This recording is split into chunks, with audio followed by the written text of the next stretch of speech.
How do you explain to people that your child can see death coming? Not in some vague, mystical way, not like those fortune tellers with their crystal balls and mysterious predictions. No, my daughter can literally see countdown timers hovering above people's heads. Numbers. Cold, hard, unforgiving numbers that tell her exactly how long someone has left to live. Yeah, that's me. That's my life. And if you think that sounds crazy, buckle up, because you haven't heard anything yet. My daughter, my sweet, brilliant, occasionally infuriating daughter, can look at a person and see a number floating above their head. Sometimes it's years, sometimes it's months, sometimes it's days, and sometimes, God help us, it's zero.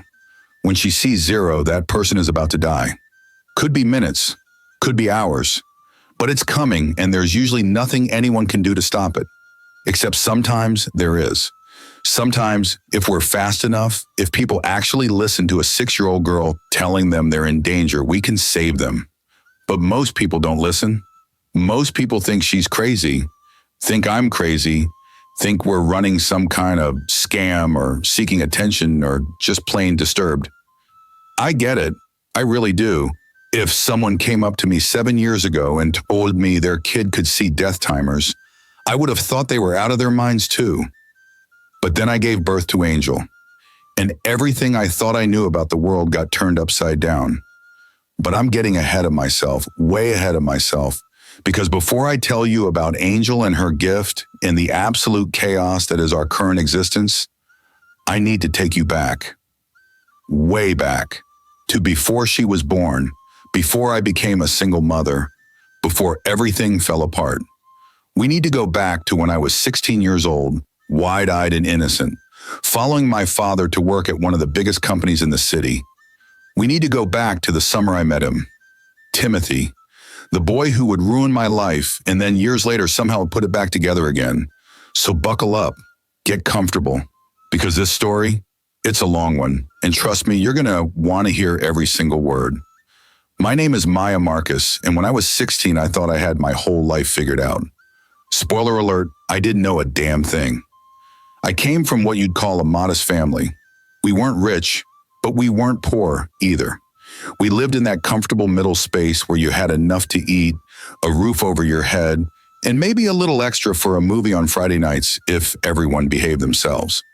My father, Marcus, yes, Marcus, and no, I don't know what my grandparents were thinking when they named him, worked as a manager at Henderson and Associates. It was one of those big corporate companies that dealt with investments and consulting, and a lot of people in expensive suits walking around looking important. My mother was a primary school teacher at Lincoln Elementary. She was the kind of teacher kids remembered 20 years later. The one who made learning fun, who knew every student's name by the second day of school, who kept a drawer full of Band-Aids and crackers for kids who needed them. It had always been just the three of us. No siblings, no cousins living nearby, no crazy aunts or uncles showing up at Thanksgiving with drama and wine. Just us, living in our 3-bedroom house with the slightly overgrown lawn and the kitchen that always smelled like whatever my mother was cooking. We didn't have luxury, didn't have designer clothes or fancy vacations to Disney World, but we had each other, and my parents always said that was enough. My parents had raised me right. At least they tried their best. They taught me to be content with what I had, to work hard, to be honest, to treat people with respect, no matter who they were or where they came from. Character over status, Maya, my father would say every single time we passed a homeless person on the street. That's what matters. Not how much money you have, not what car you drive, how you treat people when nobody's watching. That's what defines you. I believed him. I really did. And I lived by those values, being that good girl who did her homework on time, never talked back to her teachers, and helped her mother with the dishes without being asked. I continued in that light, as my grandmother used to say, until my 16th birthday. That's when everything changed.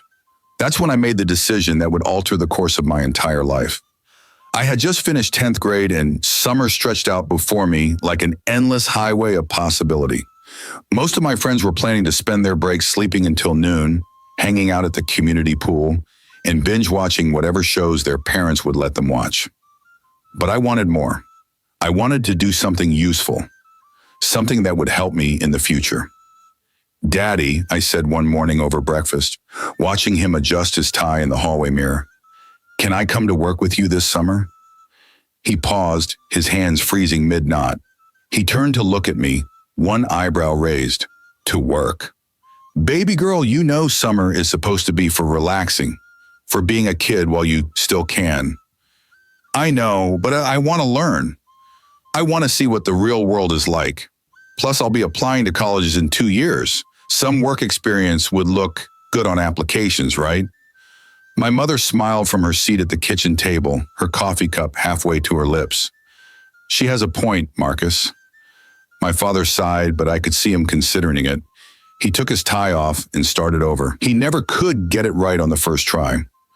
"All right, let me talk to some people at the office. Maybe we can work something out." I jumped up and hugged him so hard, he nearly choked on his own tie. "Thank you, Daddy." "Thank you, thank you, thank you." "Don't thank me yet," he said, laughing. "I haven't even asked. And even if they say yes, it won't be anything glamorous. You'll probably be filing papers and making copies." "I don't care," I said. "I just want to learn." 3 days later, I was standing in the enormous lobby of Henderson and Associates, my mouth hanging open like a complete fool. The place was massive, huge, enormous. Pick whatever word you want. It was all of them and then some. The lobby alone was bigger than our entire first floor at home. Everything was glass and steel and polished marble that reflected your face back at you. People in expensive suits rushed past, their shoes clicking importantly against the floor. Everyone looked busy, purposeful, like they were on their way to make million-dollar decisions that would change the world. The ceiling had to be at least 3 stories high, with these massive windows that let in so much natural light you almost forgot you were indoors. There was a security desk right by the entrance, manned by 2 guards who looked like they could bench press a car. A huge Henderson and Associates logo hung on the wall behind the reception desk, all shiny and impressive. "Close your mouth, baby girl," my father whispered, nudging me gently. "You're catching flies." I snapped my jaw shut, feeling my cheeks heat up with embarrassment. But seriously, how was I supposed to not gawk? This place was like something out of a movie. The kind of building where powerful people made powerful decisions, where fortunes were made and lost with the stroke of a pen. And my father worked here, my regular normal father who wore the same 3 ties on rotation and always forgot to take the trash out on Tuesday nights. It was surreal. The problem was I couldn't officially be an intern. Company policy said you had to be at least 18. Something about liability and work permits and workers' rights and a bunch of legal stuff that made my head spin when my father tried to explain it. But my father had said that morning before we left. I talked to Patricia. She's one of the managers. Tough as nails, but fair. If anyone can make this work, it's her. Patricia turned out to be exactly as advertised. She was probably in her mid-50s, with salt and pepper hair pulled back in a tight bun and reading glasses that hung on a chain around her neck. She wore a navy pantsuit that looked expensive and sensible at the same time. When we met her in her office, she looked me up and down like she was assessing whether I was worth her time. "So you're Marcus's daughter," she said. It wasn't a question. "Yes, ma'am," I said, trying to sound professional and mature. "And you want to work here for the summer?" "Yes, ma'am.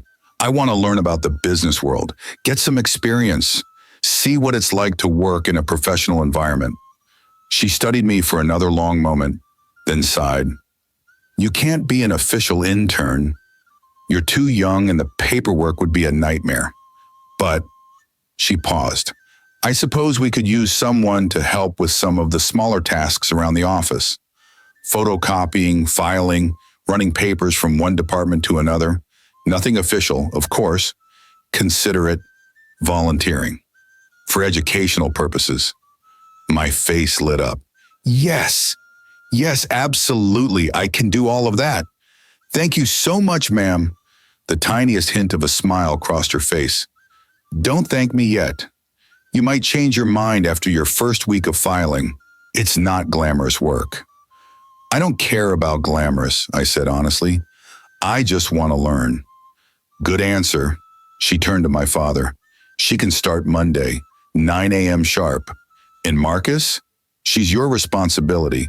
If she causes any problems, she won't, my father said quickly. I promise. See that she doesn't? And just like that, I had my first job. Sort of. My first week at Henderson and Associates was a blur of learning where everything was and trying not to get lost in the maze of identical hallways. The building had 12 floors. 12. I worked mainly on the 7th floor, where my father's department was located. There was a break room with a refrigerator that someone had labeled with passive-aggressive notes about stealing lunches. There was a conference room that could fit about 30 people and had a view of the city that made you feel like you were on top of the world. There was a printer room that always smelled like toner and warm paper. And there were about 1 million cubicles where people sat hunched over their computers, typing away like their lives depended on it. I spent most of my time doing exactly what Patricia had promised, photocopying documents until my eyes crossed, filing reports into color-coded folders that had to be organized just so, and occasionally running papers from one department to another. It wasn't glamorous. It wasn't exciting. But I loved it. I loved the energy of the place, the way everyone dressed like they were important, the fancy coffee machine in the break room that made like 15 different types of coffee, the way people talked about quarterly projections and profit margins and market trends like they were discussing the weather. This was the real world, the adult world, and I was getting a front row seat to it. Plus, everyone was really nice to me. Maybe because I was the boss's daughter. Maybe because I actually tried to do a good job and didn't complain about the boring tasks. But people would smile and say hello when I passed them in the hallways. They'd thank me when I delivered their files.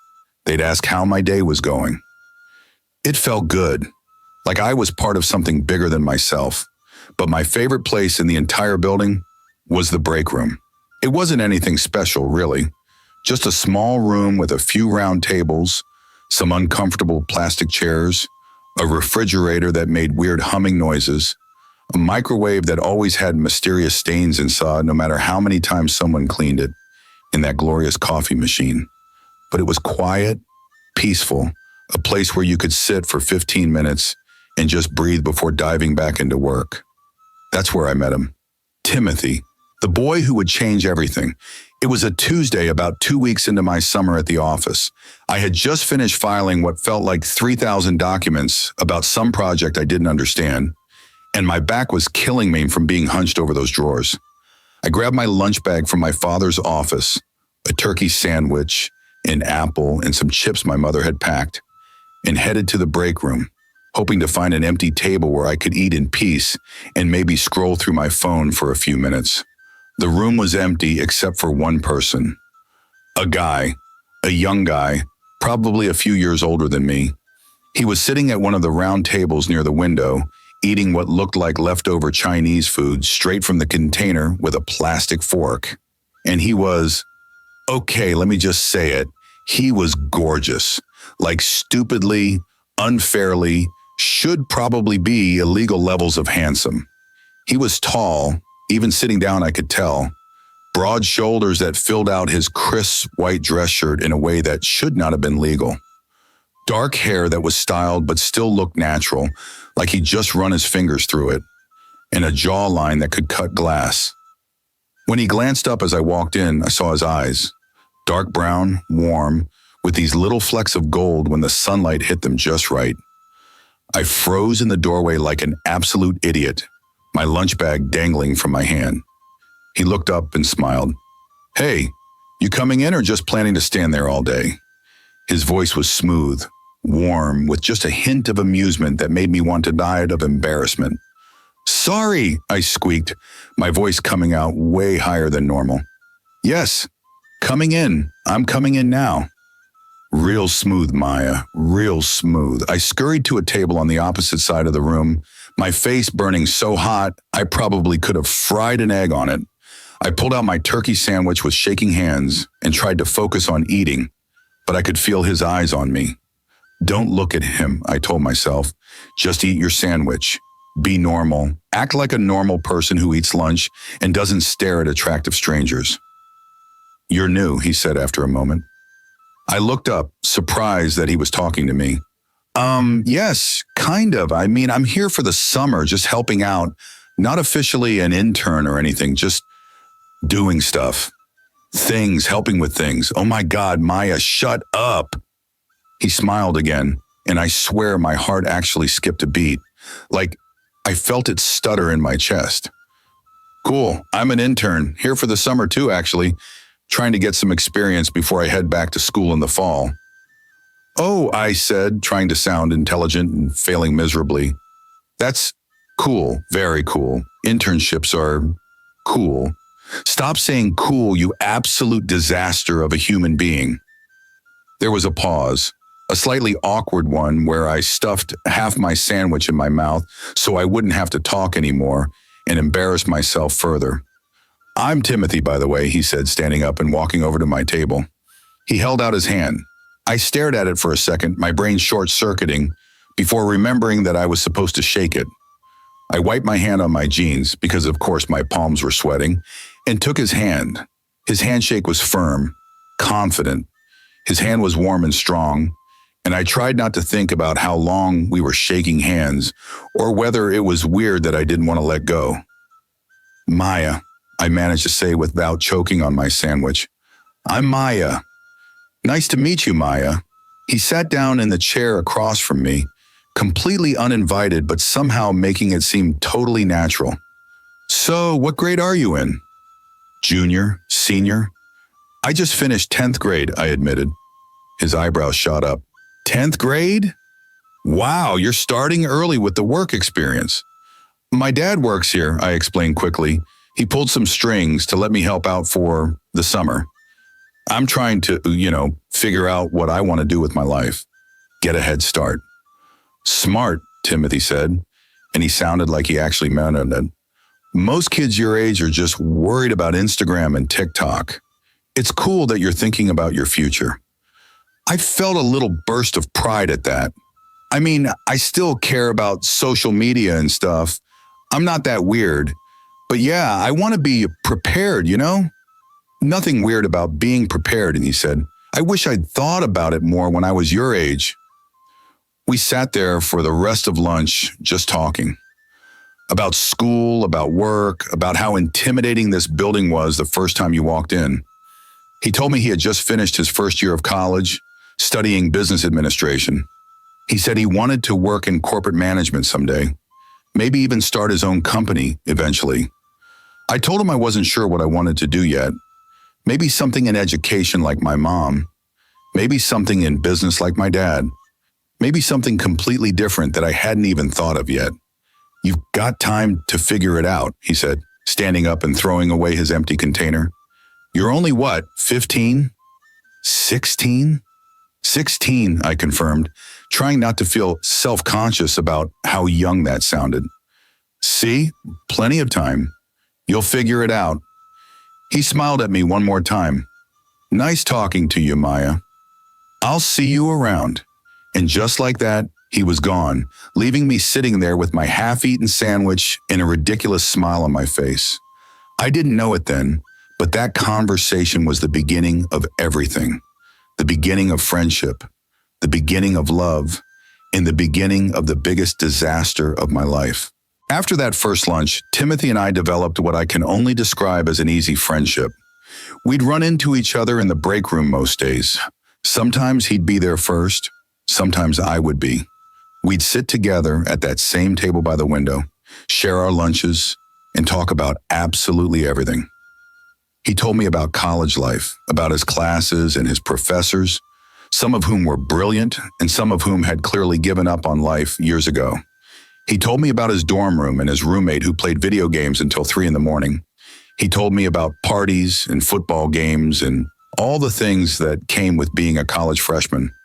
I told him about high school drama, about my friends and their ridiculous problems, who was dating who was mad at who posted what on social media and caused a whole thing, about my classes and my teachers and my dreams of maybe studying abroad someday, seeing the world beyond our city.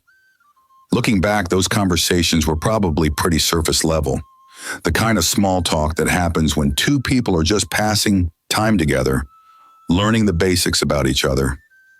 But to 16-year-old me, those conversations were everything. I found myself looking forward to lunch every single day. I'd rush through my morning tasks, photocopying, filing, running papers from one department to another, counting down the minutes until 12:30 when I could go to the break room and see if Timothy was there. And he always was. Like clockwork, he'd show up right around 12:30, carrying his lunch in a brown paper bag, and we'd sit in our usual spots by the window and talk. I learned more about him during those weeks, little things that didn't seem important, but that I tucked away in my memory anyway. Like how he always bought his lunch from this little deli 3 blocks from the office, and he always got the same thing, a turkey and Swiss on rye with mustard, no mayo. Like how he preferred Coke over Pepsi and would get genuinely heated about it if you asked him why.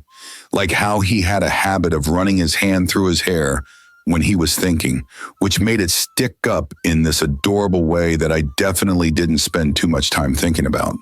Like how he laughed at my dumb jokes, even the ones that weren't funny, and how his laugh was deep and genuine and made me feel like I was the funniest person in the world. But there were also things I didn't learn, things he never mentioned, like where exactly he lived, or what his parents did for a living, or why, despite being just an intern, he seemed to know everyone in the building by name. I noticed it one day when we were walking through the lobby together. I'd been delivering some files to the 5th floor and ran into him on my way back. "Hey, Timothy," someone called out. It was one of the executives, a man in an expensive suit who I'd never talked to. "Hey, Mr. Johnson," Timothy called back easily, like they were old friends. And then it happened again on the 7th floor, and again near the elevators, and again in the cafeteria. Everyone knew him. Everyone liked him. People who didn't even know my name after working there for weeks knew Timothy. It struck me as odd, but I didn't ask about it. Partly because I didn't want to seem nosy. Partly because I was afraid that if I started asking questions about his life, he might start asking questions about why I cared so much. And I definitely couldn't tell him that I cared because I was developing the world's most pathetic crush on him. Because that's what it was, I realized by the end of that first summer. A crush, a big, stupid, hopeless crush on a college guy who probably saw me as nothing more than his friend's kid sister, or something equally platonic and depressing. Summer ended too quickly. One day I was filing papers and eating lunch with Timothy, and the next day I was buying school supplies and preparing to start 11th grade. On my last day at the office, Timothy found me in the break room. "So," he said, sitting down across from me, "headed back to school next week?" "Yeah," I said, trying not to feel sad about it. "Back to the grind." "You'll do great," he said. "You're smart. Way smarter than I was at your age." "I doubt that." "It's true." He pulled out his phone. "Hey, can I get your number?" My heart stopped. My number? "Yeah, I mean, if that's cool, just to keep in touch. I'll be back at school too, but maybe we can text or whatever." "If you want." If I wanted? "Yeah," I said, trying to sound casual and not like I was internally screaming. "Yeah, that'd be cool." We exchanged numbers. He sent me a test text right there, just a waving hand emoji, and I saved his contact immediately. "All right," and he said, standing up, "I should get back to work. But hey, don't be a stranger, okay? Text me sometime. Let me know how junior year is treating you." "I will," I promised. And I did. We texted throughout the school year. Not every day, but regularly enough that I always had something to look forward to. He'd send me memes about college life, complaints about his professors, random questions about how my day was going. I'd send back updates about school, funny stories about my friends, Questions about college and what it was really like. It was nice, easy, comfortable. But more than that, it kept him in my life, kept that connection alive, even when we weren't sitting across from each other in the break room. Thanksgiving break came and Timothy came back to the office for a few days. We had lunch together just like old times, and it felt like no time had passed at all. Christmas break was the same, and spring break. This pattern continued through my junior year and into my senior year. I'd go to school, he'd go to college, but during every break, every holiday, we'd find ourselves back at Henderson and Associates, sitting in that break room, sharing sandwiches and stories. And somewhere along the way, without me even really noticing it happening, my innocent little crush grew into something much bigger, something deeper, something that absolutely terrified me. By the time I turned 18 and started my freshman year of college, Timothy had graduated. He'd gotten a position at Henderson and Associates, a real position this time, not just an internship. He was working in the management division, learning the business from the inside out, working his way up. I'd enrolled at State University, majoring in communications because I still wasn't entirely sure what I wanted to do with my life, but communications seemed broad enough to keep my options open. I'd come home during breaks and holidays, and Timothy and I still met up for lunch whenever we could. But by then, something had shifted between us. Something had changed. The summer after my freshman year of college, when I was 19 and Timothy was 23, I came home and started working at Henderson and Associates again. Just part-time, just to make some money and stay busy. And that's when I really started seeing him differently. Or maybe I'd always seen him that way, but now I was old enough to admit it to myself. It was a Thursday afternoon. I remember because Thursdays were always slow at the office and the break room was usually empty around 3 p.m. I'd gone to grab a coffee and Timothy was already there, standing by the machine with his sleeves rolled up and his tie loosened. He looked good, really good. He'd filled out more since college, his shoulders broader, his presence more confident. He looked like a man now, not the college kid I'd first met. "Hey," he said when he saw me. "Long time no see." "I was here yesterday," I said, laughing. "Yeah, but I didn't see you yesterday." "So, long time no see." I rolled my eyes but smiled. "How's work?" "Exhausting. Your dad's got me working on this new project, and it's kicking my ass. But in a good way, you know. I'm learning a lot." "That's good." He studied me for a moment, and something in his expression shifted, became more serious. "You look different." "Different how?" "I don't know. Older, I guess. More grown up. I felt my cheeks heat. Well, I am in college now, not a kid anymore." "No," he agreed quietly. "You're definitely not a kid anymore." The way he said it made something flutter in my stomach, something warm and nervous and exciting all at once. "Timothy," I started, but I didn't know what I was going to say. He stepped closer, just one step, but it was enough to make the air between us feel charged, electric. "Maya," he said, and his voice was lower than usual. "Can I ask you something?" "Sure." "Do you ever think about—" He stopped, shook his head. "Never mind." "Forget it." "No, what?" I pressed. "What were you going to say?" He looked at me for a long moment, his dark eyes searching mine, and then he smiled, but it didn't quite reach his eyes. "Nothing. Just tired, long week." I didn't believe him, but I didn't push it. But things continued to shift between us that summer. We'd have lunch together and our knees would bump under the table, and neither of us would move away. We'd talk and his eyes would linger on my face just a beat too long. We'd say goodbye at the end of the day, and the hug would last just a fraction longer than it needed to. There was something between us now. Something unspoken but undeniable. Something that both excited me and scared me to death.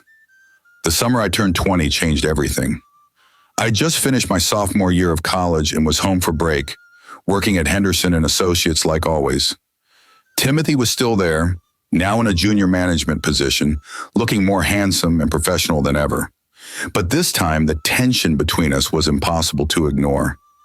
It started with little things, the way his hand would brush mine when we both reached for the coffee pot at the same time.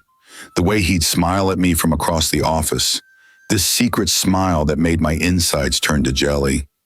The way we'd stay late sometimes long after everyone else had gone home, just sitting in the break room and talking about nothing and everything. "Don't you have somewhere to be?" I asked him one evening.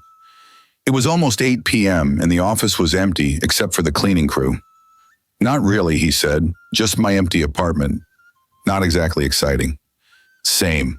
My parents are visiting my mom's sister this week, so it's just me at home." "Must be nice having the place to yourself." "It's lonely, actually." He looked at me then, really looked at me, and something in his expression made my breath catch. "Maya," he said quietly, "can I tell you something?" "Of course."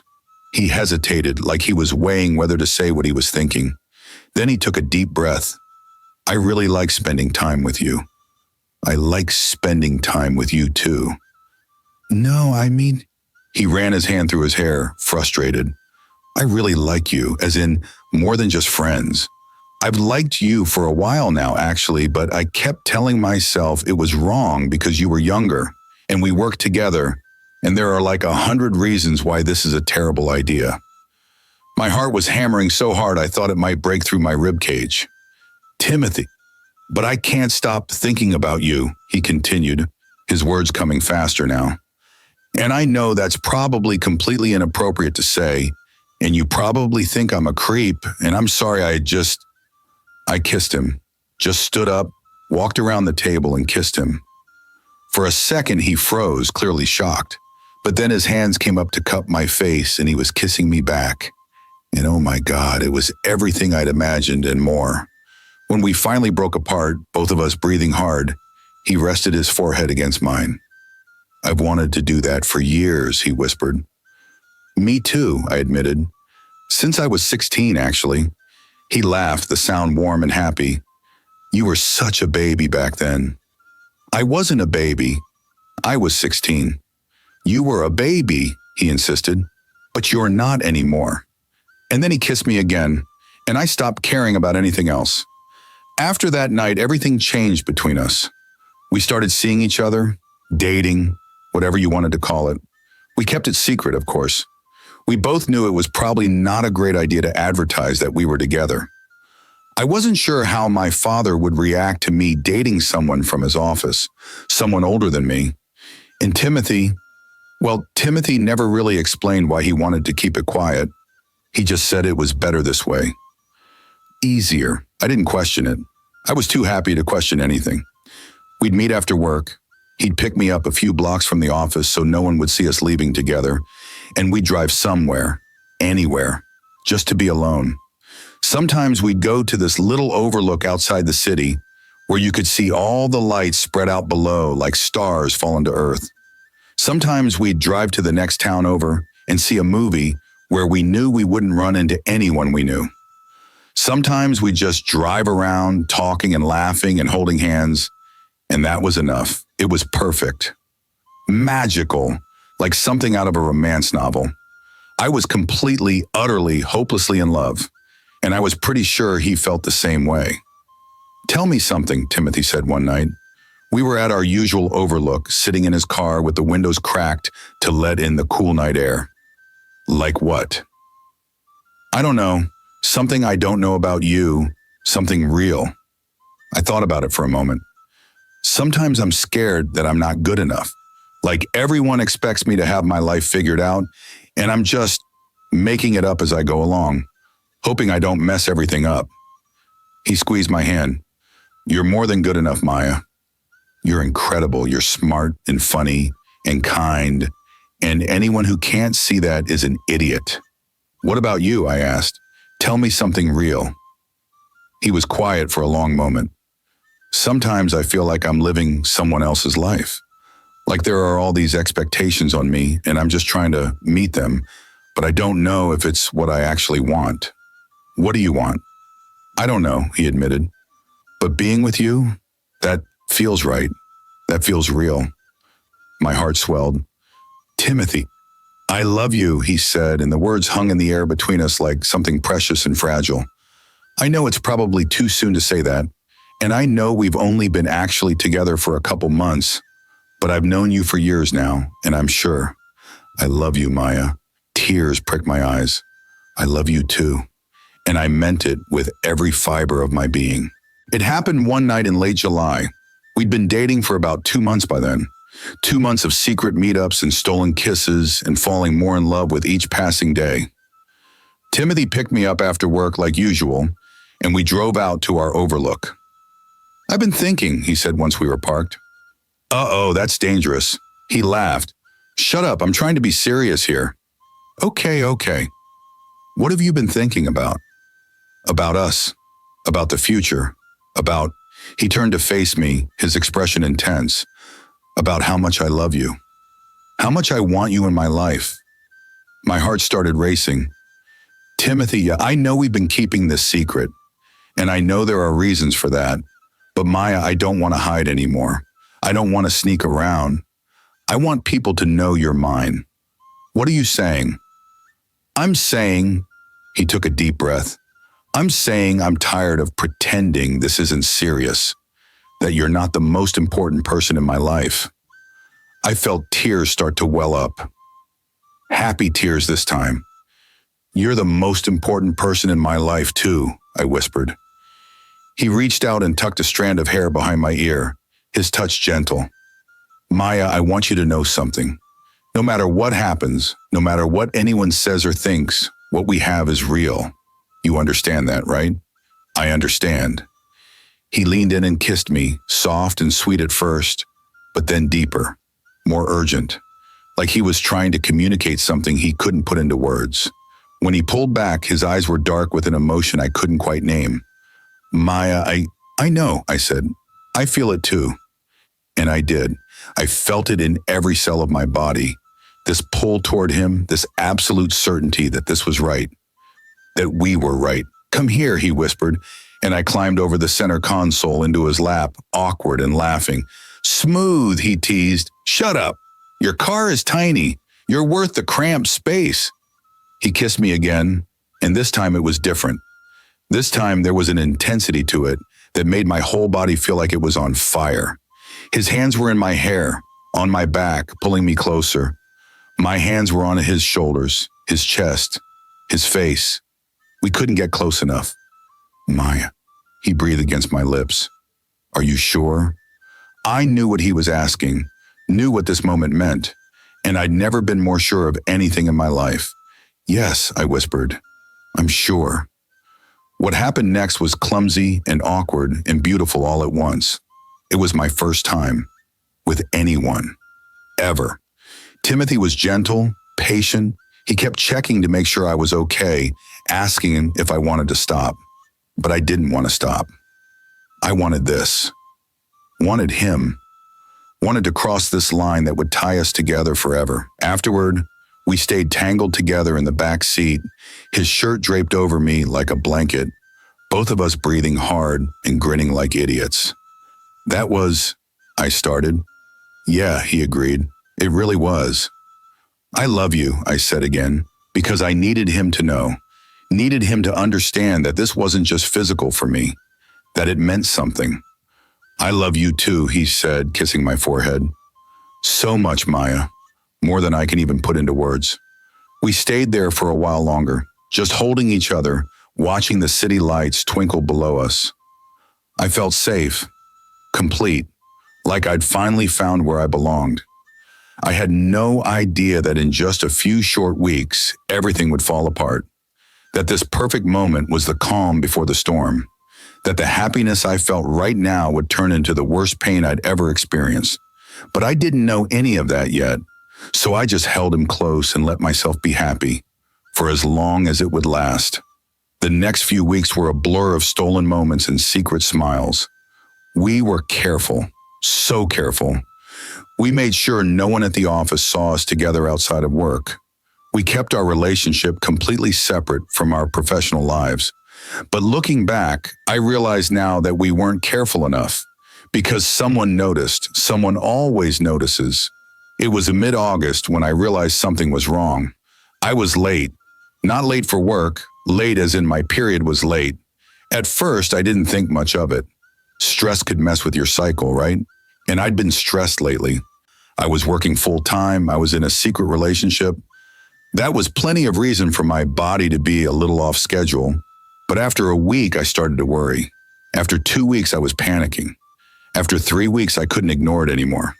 I bought a pregnancy test from a drugstore 3 towns over, where I knew no one would recognize me. Took it in the bathroom of a gas station because I couldn't risk doing it at home. My hands were shaking so badly I could barely hold the stupid stick. 2 lines, positive. I sat on that disgusting bathroom floor and cried for 20 minutes straight. I tried calling Timothy immediately, called him 5 times in a row, each call going straight to voicemail. I texted him. No response. I went to the office the next day, hoping to catch him during lunch. He wasn't there. I asked around casually, trying not to seem too interested. Hey, has anyone seen Timothy today? Oh, he's been out all week, someone said. Something about a family emergency, I think. A family emergency? Why hadn't he told me? I tried calling again, still nothing. Days passed, then a week, then 2 weeks. It was like he had vanished into thin air. His phone number stopped working entirely, just went to a "this number is no longer in service" message. I even went by his apartment building one day after work, desperate and scared and trying not to completely lose my mind. The doorman looked at me with something like pity in his eyes. Mr. Henderson moved out last week, miss. Didn't leave a forwarding address. Mr. Henderson? That was the first time I'd heard Timothy's last name. Henderson, as in Henderson and Associates, as in number. No, that couldn't be right. But suddenly so many things made sense. The way everyone in the office knew him. The way he seemed to have access to places regular interns didn't. The way he'd never wanted to talk about his family or his background. Oh my God, I was pregnant with the CEO's son's baby. And he was gone. I couldn't hide it forever. By the time I was 3 months pregnant, I was starting to show. Not obviously, not yet, but enough that my clothes were getting tight and my mother was giving me suspicious looks at dinner. I had to tell them. Had to tell my parents. The thought made me want to throw up, and not just because of the morning sickness. I waited until a Saturday evening. My father was watching the news in the living room. My mother was reading a book in her favorite armchair by the window. I stood in the doorway, my hands clasped together so tightly, my knuckles were white, my heart hammering against my ribs. Mom? Dad? I need to tell you something. They both looked up, probably expecting me to ask for money or tell them about a bad grade or something equally minor. My mother smiled. What is it, sweetheart? The words stuck in my throat. How do you tell your parents something like this? How do you break their hearts? I swallowed hard, my mouth dry as sand. I'm pregnant. The silence that followed was deafening. My mother's book fell from her hands and hit the floor with a soft thump that sounded like thunder in the quiet room. My father's face went completely blank, like his brain had short-circuited and needed to reboot. For what felt like an eternity, nobody moved. Nobody breathed. Nobody spoke. You're what? My mother finally said, her voice barely above a whisper. I'm pregnant, I repeated, tears already streaming down my face. I'm so sorry. I'm so sorry. My father stood up slowly like he'd aged 20 years in the last 10 seconds. His face had gone from blank to something else, something darker. How, he said, his voice shaking with an emotion I couldn't quite name. Anger? Disappointment? Horror? All three. How did this happen, Maya? I couldn't look at him. Couldn't bear to see the disappointment in his eyes. There was this boy from the office. We were seeing each other and things got... It just happened. A boy from the office? My father's voice was rising now, getting louder with each word. What boy? Who is he? His name is Timothy, I said quietly, my voice small and pathetic. My father froze. The color drained from his face so fast I thought he might pass out. Timothy? he repeated slowly like he was testing out the word. Timothy who? I don't know his last name, I said, confused by his reaction. He was an intern when I first met him, but then he got a full-time position. He's in the management division, I think. Why, what's wrong? My father sat down heavily on the couch like his legs had given out. Maya, he said, and his voice was filled with something I'd never heard before. Horror, complete and utter horror. Please tell me you're not talking about Timothy Henderson. I don't know, I said, fear creeping up my spine. He never told me his last name. Why? Who is Timothy Henderson? My father put his head in his hands. Maya, he said, his voice muffled. Timothy Henderson is the CEO's son, the owner's son. He's the heir to this entire company. Oh my God, Maya, what have you done? The room spun around me. The CEO's son? No, that couldn't be right. Timothy was just Timothy, regular guy, intern turned employee, normal person who ate Chinese food in the break room and made bad jokes about coffee. That can't be right, I said, shaking my head. He never said anything about that. He never mentioned. Of course he didn't say anything. My father exploded, his anger finally breaking through. He stood up again, his face red, his hands shaking. Why would he? He probably thought it was hilarious. Probably thought it was some kind of game, sleeping with the help's daughter. Marcus, my mother said sharply, standing up too. But my father wasn't done. He turned to me, his eyes blazing with fury and fear. How could you, Maya? How could you be so stupid, so reckless? The word stupid hit me like a slap. I didn't know, I shouted back, my own anger rising to match his. How was I supposed to know who he was? He never told me. He never said anything about being the CEO's son. You should have asked, my father yelled. You should have. God, Maya, you slept with him. You got yourself pregnant. Didn't you think to ask some basic questions about who he was? About his family? About anything? I didn't think it mattered, I screamed, tears pouring down my face now. I didn't think. That's right, my father cut me off. You didn't think. You didn't think at all. You just jumped on his. He stopped himself, but the words hung in the air anyway. Marcus, that's enough, my mother said, moving between us. Her voice was firm, but her hands were shaking. Yelling at her isn't going to change anything. Do you understand what this means? My father said, ignoring her. He was looking at me like he didn't even recognize me. Like I was a stranger who'd wandered into his house and ruined his life. Do you have any idea what his family is going to do when they find out? Maybe they won't find out, I said desperately, grasping at any hope. Maybe I can just not find out? My father laughed, but there was no humor in it. It was a bitter, broken sound. Maya, we work for these people. They control everything. They have connections everywhere, influence in every corner of this city. You think they won't find out that their precious son got some girl pregnant? The way he said some girl made me flinch. And what then? He continued, his voice getting quieter now, which somehow made it even worse. What do you think they'll do to us? To our family? They'll destroy us, Maya. They'll make sure we never work in this city again. He stopped abruptly, his face going pale. They'll fire me, he whispered, the realization hitting him like a freight train. They're going to fire me. And in that moment, watching my father's face crumble, watching him realize that his 20 years of loyal service were about to mean nothing, I understood the full weight of what I'd done. I hadn't just ruined my own life, I'd ruined my entire family's life. This is not the end. The show's only just getting hotter.